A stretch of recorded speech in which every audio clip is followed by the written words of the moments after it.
Bon, le problème 2.6, c'est très typique et c'est assez important pour que je fasse un retour dessus parce que c'est un problème qu'on va avoir en tant qu'ingénieur dans la vie. On va avoir plusieurs données de toutes sortes et c'est très rare qu'on va avoir des données spécifiquement dans la forme qu'on veut utiliser, qu'on peut utiliser. Euh, donc, il faut rechercher les bonnes données là-dedans et pouvoir les, euh, les mettre dans la forme qu'on peut utiliser. Donc, ici, on nous donne pour un spécimen, on nous spécifie que le spécimen a un diamètre initial de 0,503 pouces.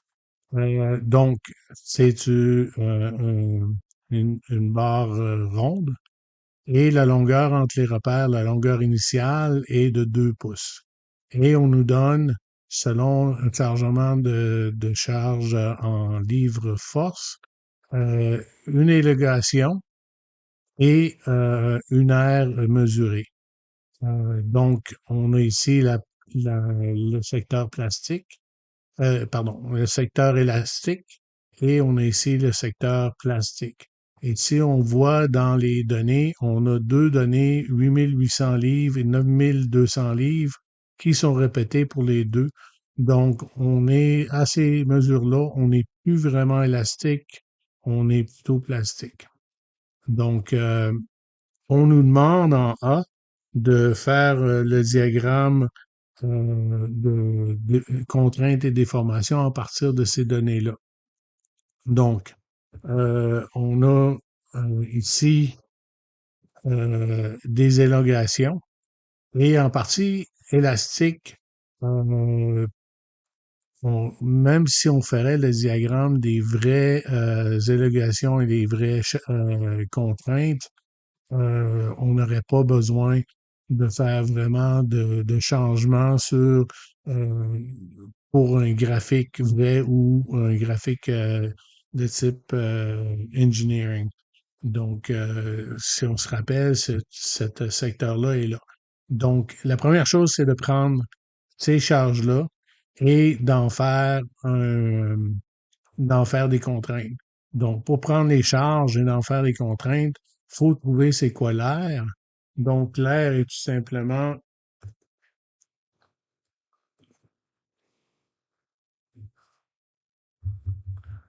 donc, on a ici est égal euh, pour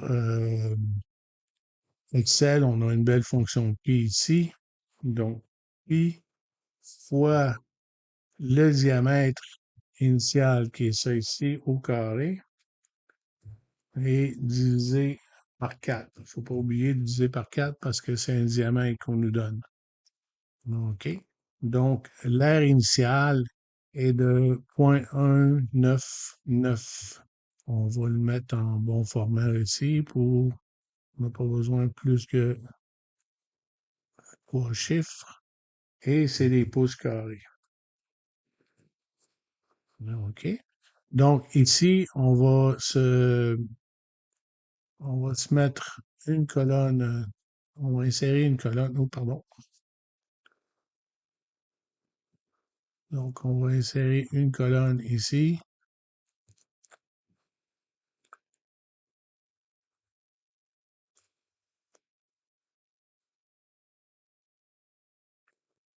comme ça.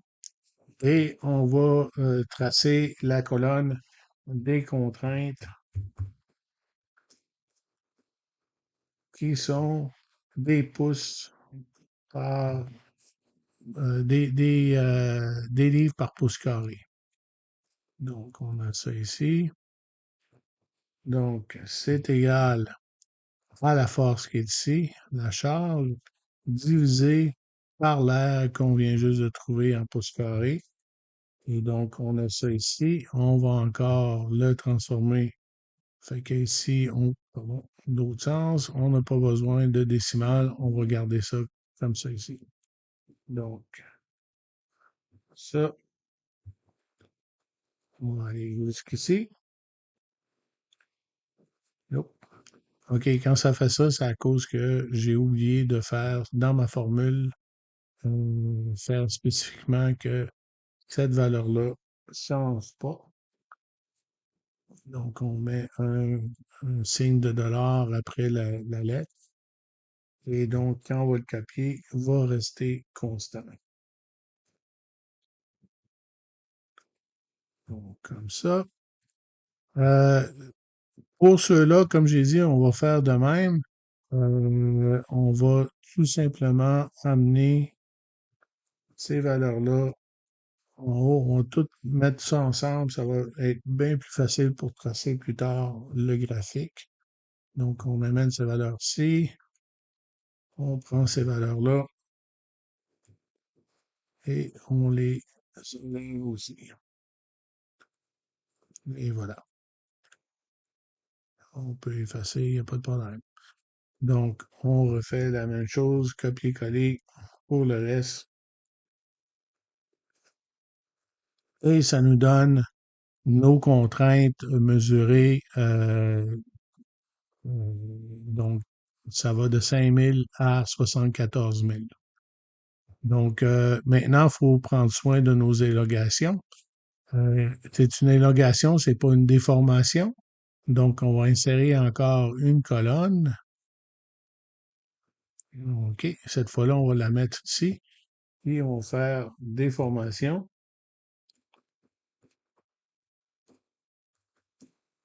Et une déformation, c'est pouce par pouce ou pourcentage.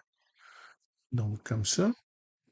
Et pour faire nos déformations, on va utiliser pour la partie élastique l'équation dans le volume. euh,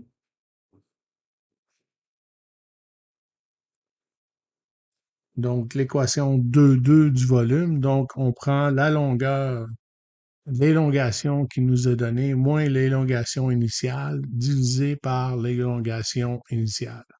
Donc, on prend l'élongation qui nous est donnée ici, moins l'élongation initiale qui était de 2 pouces.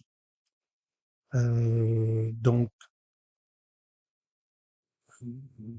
si on fait ça ici, ça ne marchera pas comme ça parce que l'élongation qui est mesurée ici, c'est déjà la différence entre ce qu'on a mesuré.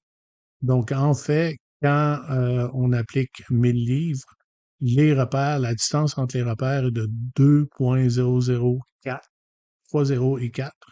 Donc, 2,30 et 4 moins 2, c'est ça exactement.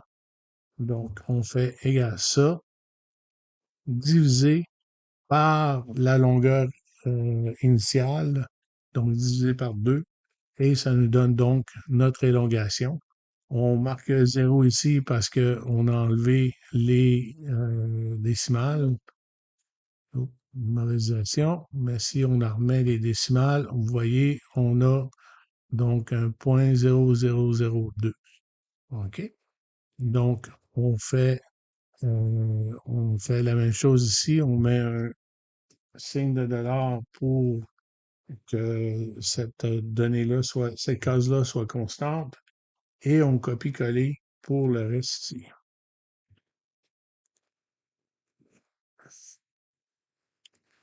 OK. Euh, donc, on voit les différentes déformations tout le long. Maintenant, pour celui-ci, on pourrait faire, si on peut enlever, on pourrait faire la même chose ici. OK. Donc, je vais le faire là. Je vais m'insérer une autre colonne ici pour vous montrer quelque chose. Donc, j'insère une autre colonne. Maintenant, pour la partie plastique. La partie plastique, on ne nous a pas donné d'élongation. OK? À part des deux chargements qui font qui sont à cheval. Donc, on nous a donné des airs. On a mesuré l'air après chargement. Donc, on ne peut pas utiliser la déformation. On peut pas trouver la déformation de la même façon. Sauf que si on en regarde dans le livre, encore une fois, dans la section 2.1, il y a l'équation 2.8 qui nous permet de la calculer à partir des aires. Donc, la déformation, selon l'équation 2.8, c'est l'air initial moins l'air mesuré divisé par l'air mesuré. Donc, si on fait ça ici, donc égal l'air initial qui était ça ici, moins l'air mesuré qui est ici, divisé par l'air mesuré toujours. OK? Donc, si on veut que ça fonctionne avec Excel, vaut mieux mettre nos parenthèses, sinon on n'aura pas la bonne solution. Et encore une fois, il ne faut pas oublier de mettre ici le petit dollar parce que on veut qu'il reste constant. Donc, si on fait ça ici, copier, coller, donc on a les élogations ici. Donc, si on regarde sur nos deux élongations qui sont à cheval, on a ici qu'est-ce qu'on a calculé et qu'est-ce qu'on a calculé à partir des heures, qui est quand même assez différent. Mais dans le quatrième ordre, c'est pas si grave que ça. Mais c'est pour vous montrer que c'est pas très exact. Donc ici, qu'est-ce qu'on va faire, c'est qu'on va utiliser ceux qui sont à partir des airs et pour être plus constant parce qu'on est quand même en déformation plastique ici. Donc on va prendre ça et on va aller porter ça ici. OK. Puis cette colonne-là, on va l'enlever. OK. Donc, là, on a nos données. On est prêt à nous faire un, un graphique. Donc, on va aller dans Insert. On va aller chercher les scatters avec le smooth line. Et on va aller ici. On a notre graphique ici. Il faut rajouter nos données. Donc, on va ici rajouter nos données. Donc, il ne faut pas se mêler ici en X. Il faut nos déformations. Ah, vous voyez, j'ai oublié une petite affaire ici. On va canceller et on va rajouter quelque chose ici. Faut pas oublier aussi que ben, notre graphique, il commence par 0. Donc, je vais insérer un 0. C'est facile. 0, 0, 0, 0. OK? Donc, l'ordonnée à 0, c'est 0. Comme ça. Donc, là, on peut faire notre graphique comme il se doit. Donc, select data, add, AX, déformation. Donc, tout ça. Oups. Edit. Et il ne faut pas oublier Y. Y, c'est nos contraintes.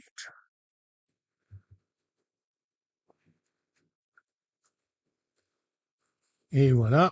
Et tout de suite, on voit un graphique apparaître ici. J'enlève ça ici. Et donc, on a un beau graphique ici qu'on peut voir. Ça a l'air bel et bien d'un graphique contrainte déformation comme on est habitué. On voit ici la partie élastique et le petit cheval ici, le petit coude ici, où que ça commence à faire la plastique déforme, la région plastique. Et on voit la courbe qui atteint un maximum et qui redescend ici. OK? Donc, on peut tout de suite répondre à la partie C de la question, qui nous demande de caractériser le matériel comme étant fragile ou ductile, et c'est bel et bien un matériel ductile. Donc, on voit bien que on passe très bien la partie élastique et la partie plastique est totalement formée ici. OK. Donc, ça, c'est la première.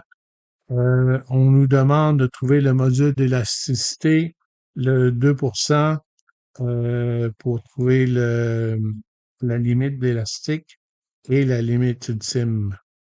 OK?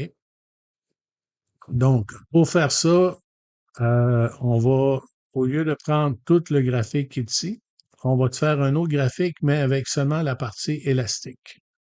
Donc, on insère un nouveau graphique. Encore une fois, c'est un scatter ligne smooth. Je vais l'amener ici.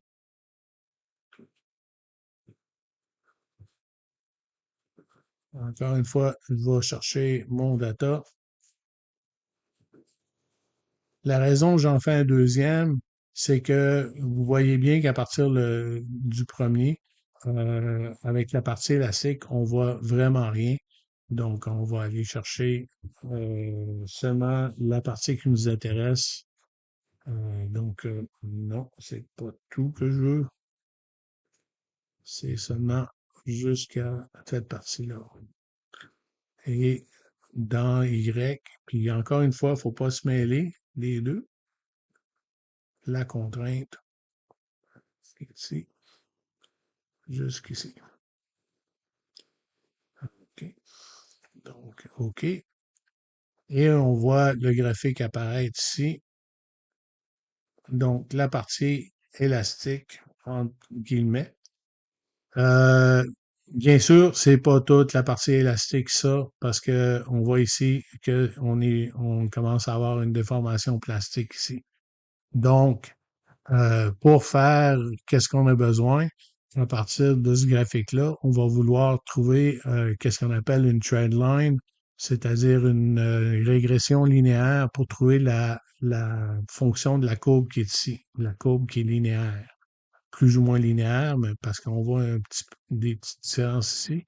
Mais vraiment, ça pourrait être dû par l'incertitude de la machine, des choses du genre, comme on a vu en laboratoire. Ben, cette partie-là, des fois, c'est juste la machine qui prend sa forme et tout. Donc, qu'est-ce qu'on va faire? C'est qu'on va éliminer les points, ce point-là et ce point-ci de notre graphique ici pour vraiment garder rien que la portion qui est droite dedans. Donc, on retourne ici, on va select data encore une fois et on édite notre data. Donc, c'est deux points que j'enlève. Donc, 7. Faut pas oublier, il faut faire les deux. Donc, vous voyez, maintenant, j'ai seulement quelque chose de linéaire totalement. OK?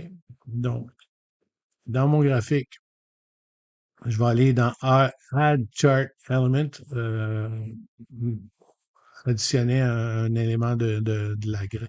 Et je vais aller dans Threadline. Et c'est bien important de choisir celle-là linéaire. OK? Les autres, c'est pas applicable pour notre fonction. Donc, linéaire, j'applique dessus.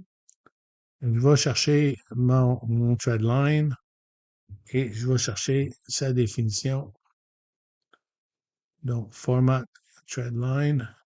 Et ici, j'ai son format. Donc, si j'aurais pris le mauvais, j'aurais pu changer ici. Mais je suis en linéaire, c'est bien. Automatique, c'est bien. Maintenant, set intercept, c'est pour faire certain que le threadline assume qu'il passe par zéro. OK? Des fois, avec les erreurs et tout ça, ils vont le mettre un petit peu loin du zéro. Il faut faire certain il part de zéro parce que la ligne élastique part de zéro. Et display equation on chart, mettre l'équation sur la charte. Vous voyez, est apparu ici. Donc, c'est ça qu'on veut pour pouvoir avoir c'est quoi sa valeur. Euh, une autre chose, bon, ouais, j'ai perdu qu'est-ce que j'avais. Une seconde. Allez ici. Euh, Trendline. Ici. Et display R squared. OK? Le R carré, c'est une valeur, c'est pas la même R qu'on a parlé du tout pendant le cours, jamais. C'est quelque chose en statistique qui nous permet de voir si la régression linéaire est vraiment s'applique très bien à nos données ou pas du tout. Et si on le met ici, donc je vais aller chercher ça ici, puis je vais le mettre un, un peu plus à gauche pour le voir, mieux le voir. Donc, on a un R de 0,994 et un R carré de 0,994. Et ça, c'est excellent. 1, c'est parfait. C'est la valeur à obtenir 1. Et si on est près de 0, ça veut dire que la, la régression, elle colle vraiment pas au point. Les points sont trop chaotiques par rapport à cette régression-là. La dernière chose qui me reste à faire, c'est ça ici, changer le nombre pour un nombre parce que 3.0 fois 10 à la 7 ne m'aidait pas beaucoup. Le R est maintenant de 1. Et vous voyez ici, on a une valeur de 30 440, 30 440 713. C'est la valeur de notre module selon les datas qu'on a. Donc, le module de Young pour ce genre de matériel-là est de valeur de 30 millions, de 30 euh, MPSI. Donc, on va aller dans le tableau 5, le tableau A5, qui nous présente les modules d'élasticité pour tous les types de matériel parce que on n'a pas besoin de mettre les modules d'élasticité pour chacun des alliages et tout ça parce que sont presque constants, sont à peu près constants pour chacun type de matériel. Donc, pour les aluminiums, c'est le même module d'élasticité. Et si on regarde dans notre charte ici, on a le Inconel qui est 31.0 et on a le 30.0 qui est l'acier. Donc, 30.0, c'est beaucoup plus proche que celui-là. Il y a peut-être l'acier nickel ici qui pourrait être un candidat, mais pour l'instant, on va aller avec, c'est pas mal certain que c'est un acier carbone qu'on cherche. OK? Donc, c'est déjà une piste. Donc, on a notre module de Young E qui est égal à 100 millions MPSI, mégapsi. OK? Et on est pas mal certain que c'est un acier. Donc, la prochaine chose à faire, c'est de regarder la tension ultime, donc la contrainte ultime. Si on regarde ici dans les contraintes qu'on a ici, on regarde vers la fin, la contrainte monte jusqu'à 85 000, un petit peu plus haut que 85 000 et redescend après. Donc, notre contrainte ultime serait quelque part entre ces deux-là. Donc, si on regarde, ça, c'est notre 85 000. Donc, on voit que ça monte un petit peu et ça redescend. OK? Donc, la contrainte ultime, SU, serait environ 85 000 PSI, selon le graphique. Je vais le mettre ici, oui.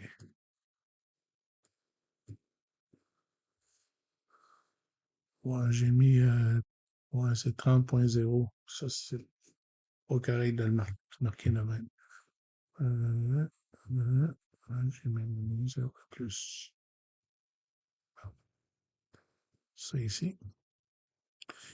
Maintenant, dernière chose pour aller regarder notre matériel, ce serait la limite d'élasticité. Donc, la limite d'élasticité, maintenant, il faudrait que je l'aille avec la ligne de 2%.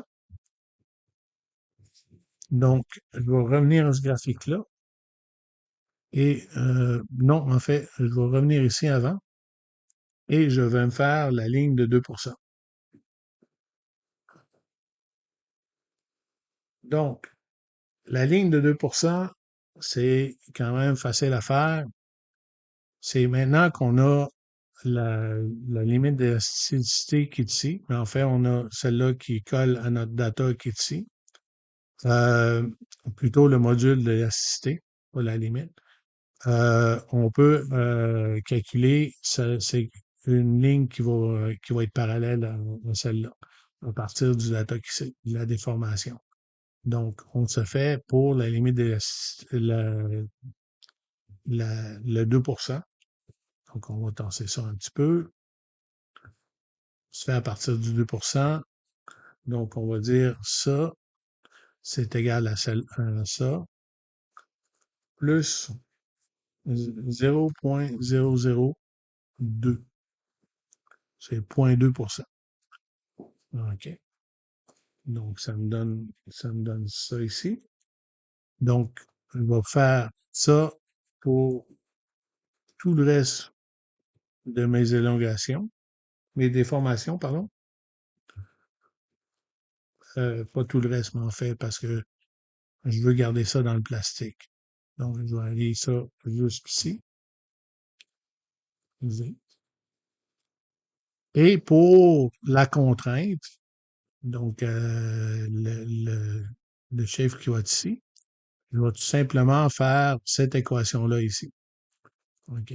Donc, je vais dire ça, c'est égal à cette valeur-là fois 30 440 713, 14.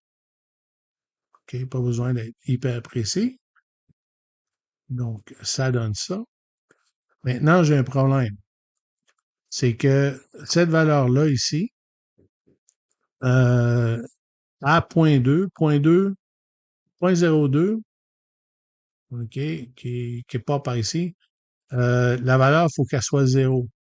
Ce qui arrive, c'est que cette équation-là, c'est pour une ligne qui passe par l'origine. Donc, nous, on est un peu décalé par l'origine. Donc, il faut faire la compensation. Fait qu'en fait, c'est que on va prendre ça. Voyons,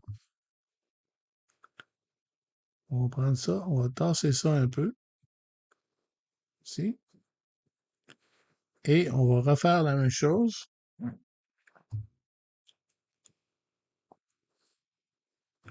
Fois 30 440 714 moins cette valeur-là. Et donc, il n'y a rien qu'une chose qui s'est passée, c'est que j'ai pas mis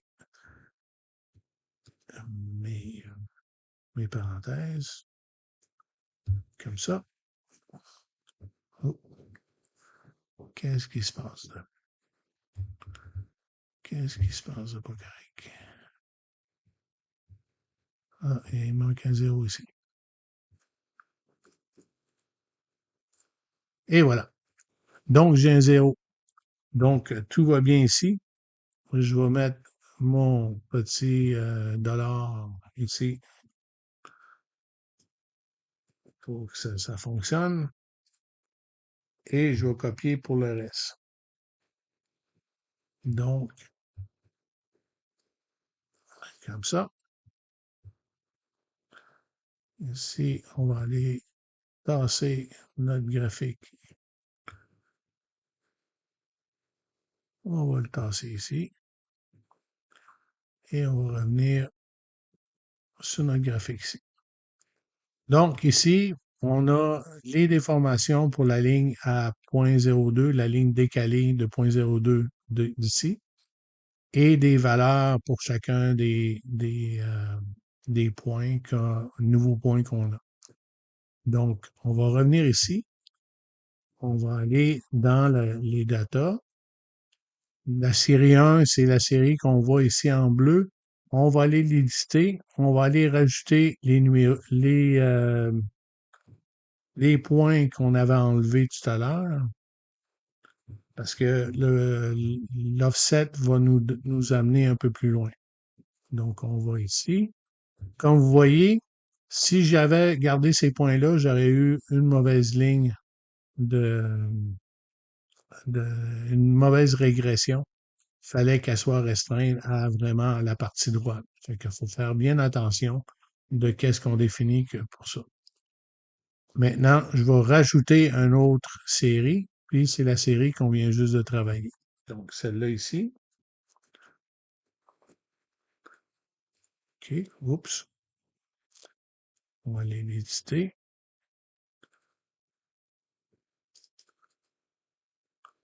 On va aller rajouter ça.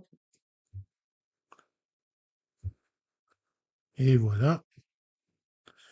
Et vous voyez maintenant, en fait, on va l'éditer, on va enlever un point parce qu'on va bien trop loin avec ce point-là. Ça, on va rien voir si on le garde.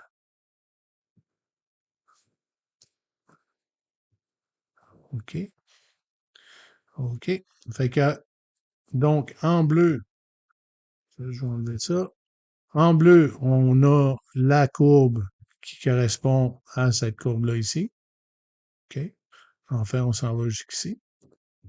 Et en rouge, on a notre offset de 0.2%. OK? Donc, qu'est-ce qu'on dit? C'est que quand cet offset-là passe la courbe bleue, le point qu'ils ont en commun, ça serait la limite d'élasticité. Et ici, la limite d'élasticité serait dans les environs de 45 000 PSI. Donc, SY serait dans les... Oh, grand SY serait dans les environs de 45 000 PSI.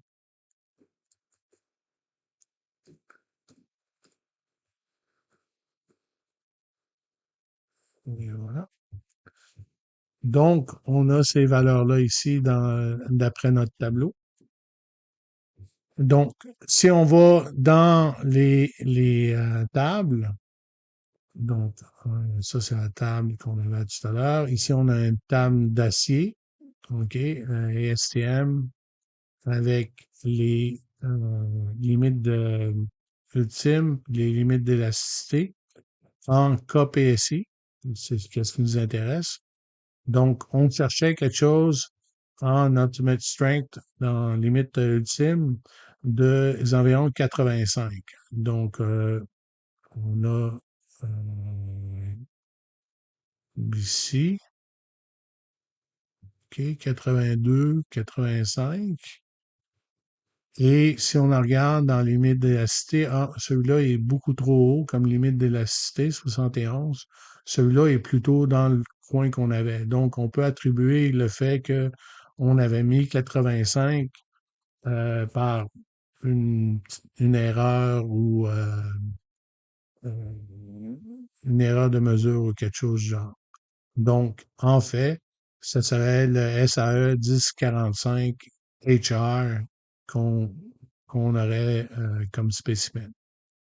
Donc, c'est comme ça qu'on peut, on prend les données qu'ils nous ont données et on les transforme pour pouvoir faire cet exercice-là. Donc, j'espère que ça vous a grandement aidé. Donc, c'est cela.